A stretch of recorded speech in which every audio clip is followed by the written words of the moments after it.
I'm sharing this because I recently separated from my girlfriend, let's call her Anna, for some ridiculous reason. Here's the story. Anna and I have been together for 2.5 years. Before Anna, I was in a serious relationship with someone named Sophie, not her real name. Sophie and I were engaged. We met in university and got along really well. I knew Sophie was open to exploring different aspects of her sexuality, and she was more inclined towards relationships with guys. On our third anniversary, she suggested having a threesome with another woman, FFM threesome. Even though most guys might have been excited about the idea, I wasn't really into it. However, I knew that Sophie had experimented with relationships with girls before and enjoyed them. Thinking it wouldn't hurt, I agreed to the threesome on one condition. It shouldn't involve someone I already knew. Sophie agreed, but said we should all meet a couple of times before making a decision. This way, we could see how comfortable we felt with each other, especially me and the other girl. Sophie wanted to ensure they had a good connection before deciding.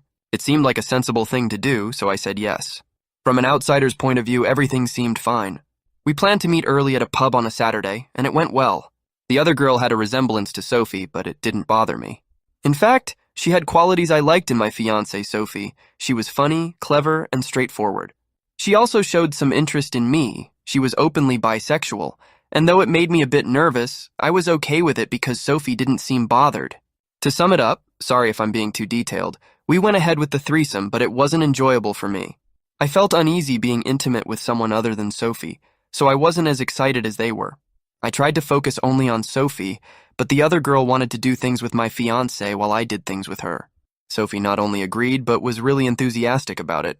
I gave it a try, and it's not that I couldn't do it, but it was clear I wasn't very into it. After the threesome, when it was just the two of us, we had a disagreement.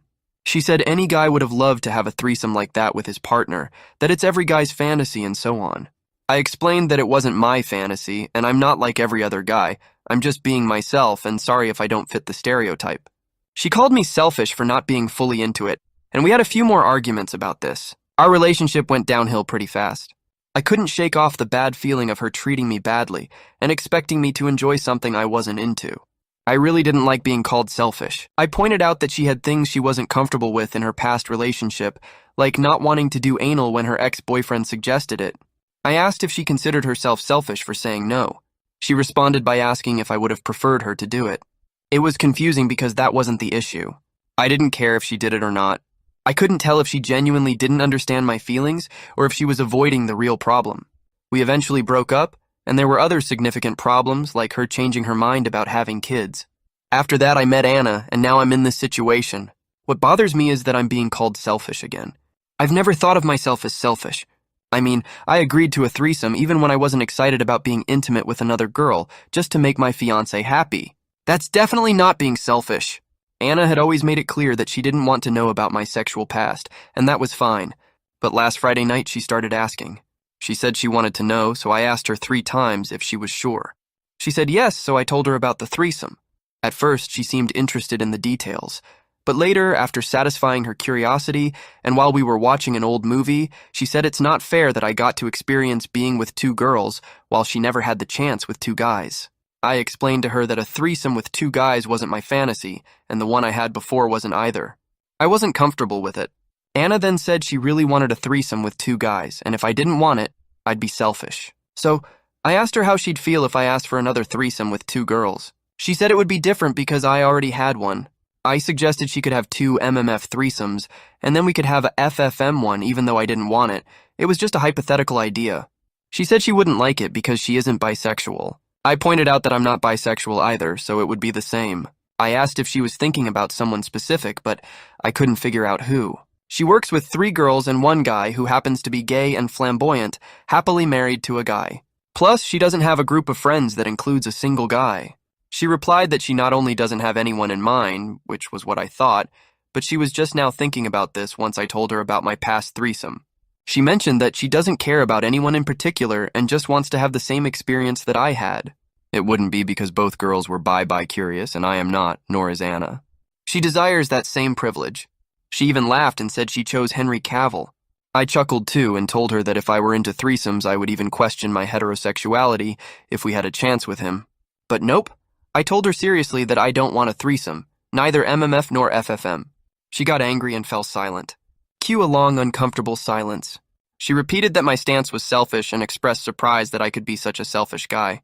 I, of course, took offense at this and told her to really think about what she was saying, because if she sees me that way, we're done. Especially since I've never been selfish in a relationship, and if there's something positive about me in relationships, it's that I'm the opposite of that. Yet here I am, sitting alone and feeling a bit confused. It's not easy, being accused of being selfish by both my ex-fiancé a few years back and now my current girlfriend. The tension in the air is thick and we're not talking right now. I'm trying to let some time pass to cool my head, but it's not as simple as it sounds. As I sit here sipping tea from a cup she gave me, I can't help but reflect on what led to this point. It all started when she returned and decided to give me the silent treatment for a day, attempting to make me bend to her demand of having a MMF experience. It was an unexpected and uncomfortable proposition, and I needed time to process it. On the second day, unable to bear the silence any longer, I confronted her about how she was using this tactic as a form of manipulation. Our conversation quickly escalated, and she accused me of being selfish and trying to control her. It was a tough moment. I expressed my love for her and tried to make her understand that if she truly loved me, she wouldn't be pushing for something that made me uncomfortable. I reminded her that just because my past relationship failed due to introducing another person into the mix, it didn't mean I wanted to follow the same path in our relationship. From then on, our relationship took a turn for the worse as she continuously displayed signs of passive aggressiveness. The tension lingered, and this spring break I found myself driving my girlfriend and two of her friends 300 miles to the beach. The plan was to spend 3 days there, soaking up the sun and enjoying each other's company. Little did I know this trip would become a turning point.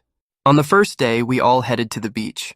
I found a cozy spot on the left side of my girlfriend, her friend on the right. The sun was shining, and the sound of the waves created a serene atmosphere. Everything seemed fine until an attractive guy with a six-pack and a charming demeanor strolled by. My girlfriend wasted no time. She called out to him right in front of me, striking up a conversation and shamelessly flirting.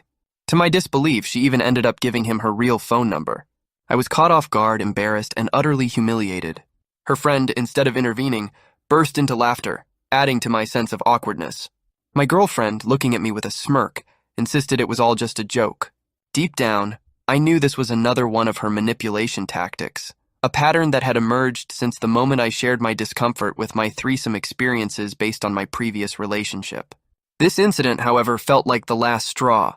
The laughter around me only intensified the gravity of the situation. It was clear that her actions were not just a playful jest, but a deliberate attempt to make me uncomfortable. I stood up, grabbing my things, feeling a mix of frustration and hurt. It was time to head back to the hotel. She called after me, offering apologies, but I could sense it wasn't genuine. Still, I continued walking, determined to put some distance between us.